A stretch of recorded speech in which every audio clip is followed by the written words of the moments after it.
कहते हैं कि चाहे पूरी दुनिया आपके खिलाफ क्यों न खड़ी हो जाए, लेकिन अपने स्वाभिमान से कभी समझौता नहीं करना चाहिए। और भारत ने जिस तरह से अमेरिकी दबाव और चालबाजियों को दरकिनार किया है, वो पूरी दुनिया के लिए एक मिसाल बन चुका है। क्योंकि आप सभी जानते हैं कि ट्रंप की ओर से भारत को जो टैरिफ डेडलाइन दी गई थी, वह अब समाप्त हो चुकी है। लेकिन भारत ने किसी दबाव में आकर अपने आत्मसम्मान से कोई समझौता नहीं किया। भले ही ट्रंप सरकार ने भारत पर भारी भरकम शुल्क लागू कर दिया हो। जी हां दोस्तों, अमेरिका के राष्ट्रपति डोनाल्ड ट्रंप ने भारत पर टैरिफ यानी आयात शुल्क लगा दिया है। मगर भारत ने जिस तरीके से अमेरिका को करारा जवाब देना शुरू किया है, वह पूरी दुनिया को यह दिखा रहा है कि अब का भारत आत्मनिर्भर और स्वाभिमानी है। एक ऐसा भारत जो कभी वैश्विक मंच पर हाथ फैलाता था, अब अमेरिकी अर्थव्यवस्था पर निर्भर होने के बावजूद डट कर खड़ा है। टैरिफ के बावजूद भारत झुका नहीं, बल्कि और मजबूती से सामने आया है। जब ट्रंप ने भारत की अर्थव्यवस्था को डेड इकोनॉमी कहा, तो भारत ने जिस प्रकार से मुंहतोड़ जवाब दिया, वह सराहनीय है। इस वीडियो में हम जानेंगे कि भारत और अमेरिका के बीच टैरिफ को लेकर क्या ताजा घटनाएं हो रही हैं, और भारत अब भी जिस प्रकार आत्मसम्मान के साथ खड़ा है, वह हर भारतीय के लिए गर्व की बात है। अगर आपको भी भारत पर गर्व है, तो कमेंट बॉक्स में जय हिंद लिखें और वीडियो को लाइक और चैनल को सब्सक्राइब जरूर करें। जब ट्रंप ने भारत पर 25% टैरिफ लगाकर सोचा कि भारत झुक जाएगा, तो शायद उन्हें इस नए भारत की ताकत का अंदाजा नहीं था। भारत ने वह टैरिफ सह लिया, लेकिन घुटनों पर नहीं आया। सबसे बड़ी बात यह है कि भारत ने अमेरिका को खुलकर चेताया है कि हम अपने राष्ट्रीय हितों से समझौता नहीं करेंगे। इसका ताजा उदाहरण है अमेरिका की वह रिपोर्ट, जिसमें भारत ने स्पष्ट कहा है कि वह अपने हितों की रक्षा के लिए हर आवश्यक कदम उठाएगा।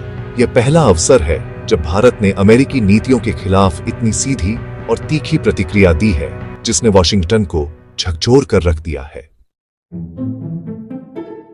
अब इसे अमेरिका की चालाकी कहें या दोहरा रवैया, लेकिन उसने फिर से यू टर्न ले लिया है। भारत समेत 90 देशों पर लगने वाले टैरिफ को फिलहाल 7 दिनों के लिए टाल दिया गया है, जबकि कनाडा पर आज से ही 35% शुल्क लागू कर दिया गया है। चीन का नाम इस सूची में शामिल ही नहीं है। ट्रंप ने 92 देशों पर नए टैरिफ की घोषणा की है, जिसमें भारत पर 25%, पाकिस्तान पर 19% और सीरिया पर सबसे ज्यादा 41% शुल्क लगाया गया है। पहले पाकिस्तान पर 29% टैरिफ था, जिसे अब कम कर दिया गया है। भारत को हालांकि कुछ समय की राहत जरूर मिली है, लेकिन इससे यह संकेत मिलता है कि अमेरिका चाहता है कि भारत उसके साथ किसी भी कीमत पर व्यापार समझौता करे। ये बात तब और स्पष्ट हुई जब भारत की टीम अमेरिका से वार्ता करके बिना किसी सहमति के लौट आई। इसके बावजूद अमेरिका ने भारत पर टैरिफ लागू करने की घोषणा कर दी, जो 7 अगस्त से प्रभावी होगी। लेकिन अब खबर है कि अमेरिका की टीम 25 अगस्त को भारत आ रही है, ताकि समझौते को अंतिम रूप दिया जा सके।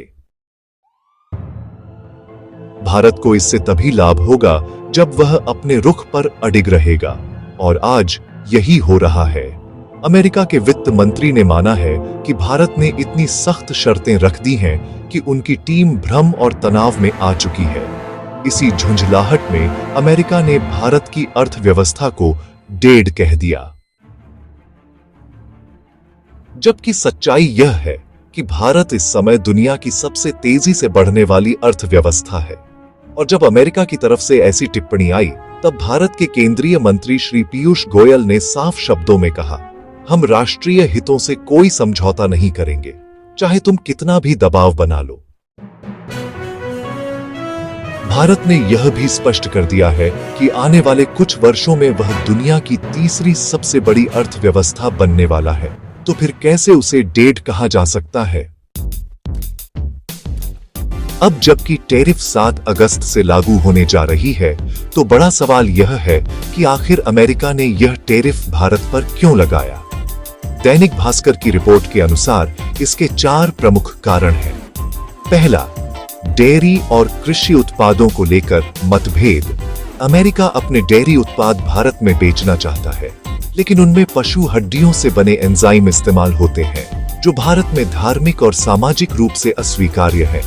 दूसरा, टैरिफ नीति पर मतभेद। अमेरिका भारत पर 26% रेसिप्रोकल शुल्क लगाना चाहता है, जबकि भारत इससे सहमत नहीं है। तीसरा, भारत चाहता है कि उसके कपड़े, गहने और प्लास्टिक उत्पादों को अमेरिकी बाजार में बड़ी हिस्सेदारी मिले, जबकि अमेरिका चाहता है कि भारत नॉन टैरिफ बाधाएं हटाए। इस बिंदु पर दोनों देश किसी निष्कर्ष पर नहीं पहुंच सके हैं। चौथा, भारत आर्थिक समझौतों में केवल अमेरिकी लाभ के लिए कोई हस्ताक्षर नहीं करना चाहता, और ब्रिक्स तथा रूस के साथ संबंधों के कारण अमेरिका और भारत के बीच व्यापार समझौता और कठिन हो गया है। और अंत में एक दिलचस्प बात, अमेरिका जो भारत को किंग कहता है, वह खुद अपने देश में दूध, तंबाकू और फलों पर 350% तक शुल्क लगाता है और इस पर चुप्पी साधे रहता है। तो दोस्तों, अगर आपको लगता है कि भारत ने इस बार सही तरीके से अमेरिका को जवाब दिया है, तो वीडियो को लाइक करें, शेयर करें और कमेंट में भारत माता की जय जरूर लिखें। जय हिंद, वंदे मातरम।